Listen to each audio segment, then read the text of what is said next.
ఇస్తున్నారా, అప్రోచ్లు ఇస్తున్నారా అనేది కూడా అనిపిస్తుంది. సార్ ఏపీలో భూసేకరణపై పోరాటం, నెల్లూరు, అనకాపల్లి, అమరావతి నోటిఫికేషన్లు జారీపై ఆందోళన.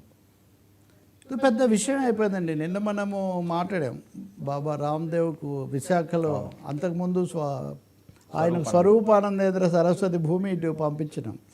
ఆయన దగ్గర ఈయనైతే అచ్చంగా బీజేపీ అనుకోండి, యోగాసనాలప్పుడే రామ్దేవ్ బాబా లేకపోవడం ఒకటైతే, ఆ తర్వాత చంద్రబాబు నాయుడు ఆయన పిలిపించి అమరావతిలో ఏదో కార్యక్రమం ప్రారంభోత్సవం కూడా చేయించారు. ఆయన కూడా ఈయన చాలా మెచ్చుకున్నారు. ఇదంతా అయిపోయింది. ఇక్కడి నుంచి నేరుగా ఆయన విశాఖకి వెళ్ళి భూమి మనం ఆ విషయమే చర్చించాం. కానీ విశాఖలో స్వరూపానందేంద్ర భూమి ట్రాన్స్ఫర్ ఒకటి, ఇది కాకుండా అనకాపల్లిలో విడిగా భారీగా ఒక భూమి వాళ్ళ పతంజలి అనే దాని పేరుతో ఒక భారీగా కొన్ని వందల ఎకరాల్లో ఇస్తున్న పరిస్థితి కూడా ఒకటి ఉంది.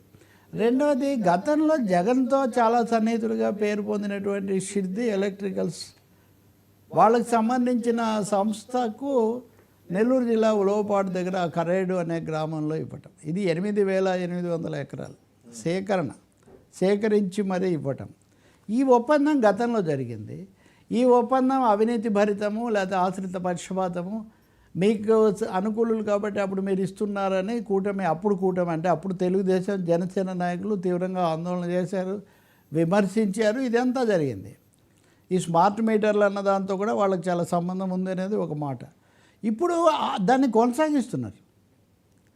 మరి జగన్ హయాంలో వీరు వ్యతిరేకించింది అదే కంపెనీ, అదే భూమి, అదే ఒప్పందం, దాన్ని యథాతథంగా ఎలా కొనసాగిస్తున్నారు? ఇప్పుడు అంతకుముందు సీజ్ ది షిప్పులు అవన్నీ ఏమైపోయాయో తెలీదు, అవన్నీ కూడా అర్ధంతరంగా ఆగిపోయాయి. ఇట్లాంటివి కొన్ని కేసులు విశాఖపట్నంలో కూడా ఉన్నాయి.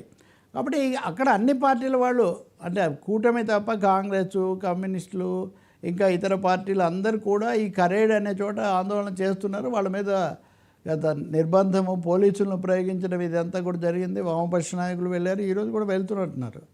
రామకృష్ణ, శ్రీనివాసరావు, ఇంకా ఇతర నాయకులు అందరూ కూడా. అసలు రెండు విషయాలు ఇక్కడ ప్రశ్నిస్తున్నారు. ఒకటి, భూమి అనేది ఏకపక్షంగా దాన్ని అలాగే కొనసాగించడం, గత ప్రభుత్వంలో ఇచ్చి జరగంది వ్యతిరేకించింది మీరు ఎందుకు ఇస్తున్నారు అంటే, అదే పెద్ద మనుషులు ఇప్పుడు కూడా యథాతథంగా కొనసాగుతున్నారా? ఇదే మనం తర్వాత బనకచర్ల అప్పుడు కూడా ఇదే విషయం వస్తుంది, ఇరిగేషన్ దగ్గర కూడా. కాబట్టి పాలకులు మారారు కానీ వాళ్ళ యొక్క బంధాలు, ఆ వెనక ఉన్న కూటములు మారలేదా? ఇంకా మూడోది, చెన్నై క్యారిడార్, విశాఖ చెన్నై క్యారిడార్. ఇది ఒక చాలా పెద్ద పథకం, మీకు కూడా తెలుసు. ఈ విశాఖ చెన్నై క్యారిడార్ కోసం అనకాపల్లి దగ్గర నుంచి ఇక్కడి వరకు భారీగా భూములు తీసుకుంటున్నారు ప్రకటించి. మరి అందరూ ఇది వస్తే ఉద్యోగాలు వస్తాయంటున్నారు. ఉద్యోగాలు రావడమేమో కానీ ఇక్కడి నుంచి భూములు తీసుకుని ఉంటే రైతులు, వ్యవసాయ కార్మికులు దెబ్బతినిపోతున్న పరిస్థితి. పరిహారం చూద్దామంటే 9 లక్షల ప్యాకేజీ. ఇది సేకరణ, సమీకరణ కూడా కాదు. 9 లక్షలు అంటే కనీసం మాకు 25 లక్షలు ఇవ్వాలని వాళ్ళందరూ వెళ్ళి ఆ నక్కపల్లి అక్కడ రెవెన్యూ కార్యాలయాల దగ్గర చాలా భారీ ఎత్తున చేస్తే, మళ్ళీ అక్కడ మళ్ళీ ఇది కరేడు చాలా భారీ ప్రదర్శన, పెద్ద నిరసన. ఇదేమో విశాఖ క్యారిడార్కి సంబంధించి, ఇదేమో కరేడుకు సంబంధించి. ఒక్కొక్కటి ఒక చోట, విశాఖలో ఒక చోట, అనకాపల్లిలో ఒక చోట, నెల్లూరులో ఒక చోట.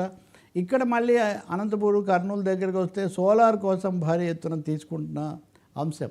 ఇవన్నీ కాకుండా మనకు తెలుసు అమరావతిలో మళ్ళీ 40,000 ఎకరాలు తీసుకోవటం అన్నది కూడా. దాన్ని మీరు ఉపసంహరించండి, మీరు కట్టండి. ఇందాక కూడా మిత్రులు ఎవరో కలుస్తున్నారు కదా స్టూడియోకి వచ్చిన వాళ్ళు, మా వాళ్ళు అలా ఆలోచించట్లేదండి అని చెప్తున్నారు. సో ఈ భూసేకరణలు, భూ సమీకరణలు, ఈ 1000 ఎకరాలు తీసుకోవడం, దీంట్లోనే మునిగి తేలుతుంటే నిర్మాణం ఎప్పుడు? రెండవది, పునరావాసం. ఇప్పుడు బనకచర్ల అన్న దాంట్లో కూడా మళ్ళీ పునరావాసం సమస్య రాబోతుంది. పోలవరం పునరావాసమే ఇప్పటికీ కాలేదు. కాబట్టి భూ నిర్వాసితులు, అలాగే భూములు కట్టబెట్టడం, ధారపోయడం, అంతకుముందు ఉర్సా ఇట్లాంటివి కూడా వచ్చాయి కదా. ఇది ఆంధ్రప్రదేశ్లో నెమ్మదిగా ఒక సమస్యగా పెరుగుతుంది. ఇప్పుడు నిన్న కూడా క్వాంటమ్ వ్యాలీ గురించి పెద్ద సభ జరిపారు. ఓకే, ఉద్యోగాలు, ఆధునీకరణ ఓకే, కానీ అందుకోసం భూములు కేటాయించడము, భారీ ఎత్తున అక్కడ ఉన్న వాళ్ళకి ఏదో చేయటం, ఇది ఒక సమస్యగా మారుతుంది. అమరావతిలో ఇంకో సమస్య కూడా ఉంది, పూర్వం కూడా ఉంది. అది పల్లపు భూములు, ఎగువ భూములు. గతంలో పల్లపు భూములు తీసుకున్నారు, అప్పుడు ఇచ్చారు వాళ్ళు. ఇప్పుడు తీసుకోవాలనుకునే ఒక విధంగా ఎగువ భూములు. సో ఈ సమస్యలు కూడా ఉన్నాయి. ఎవరికి న్యాయం ఎక్కువ జరుగుతుంది, ఎవరికి జరగట్లేదు, అక్కడెవరు ఉన్నారు, ఇక్కడెవరు ఉన్నారని. అందుకని నేను అనుకోవటం, తెలుగుదేశం ప్రభుత్వం, కూటమి ప్రభుత్వం ఒక సమగ్రమైన ఈ భూ విధానాన్ని తీసుకోవాల్సిన అవసరం ఉంది. గతంలో తీసుకున్నటువంటి, పంచినటువంటి లక్షల ఎకరాల భూమిలో ఉత్పత్తి, ఉపాధి కల్పించారా లేదా ఒకసారి ఆడిట్ చేయాల్సిన అవసరం ఉంది. ఎవరు ఎంత భూమి తీసుకున్నారు, ఎంత ఉత్పత్తి చేశారు, ఎన్ని ఉద్యోగాలు ఇచ్చారు, దానివల్ల ఎంతమందికి ఉద్వాసన జరిగింది, ఈ ఉద్వాసన జరిగిన వాళ్లకు పునరావాసం కల్పించామా లేదా, ఇదేమీ లేకుండా ఇది వన్ వే ట్రాఫిక్ భూసంతర్పణ అయితే మటుకు అది చాలా తొందరగా ఒక అసంతృప్తికి దారితీస్తుంది. ప్రతిపక్షంలో ఉంటే విమర్శిస్తారు వీళ్ళు కూడా.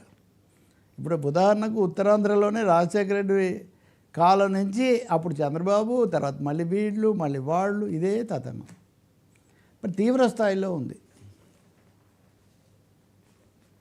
సార్, ఇంక ముదురుతున్న మీడియా వార్స్ ఎలాంటి పరిణామాలకు దారితీస్తుంది?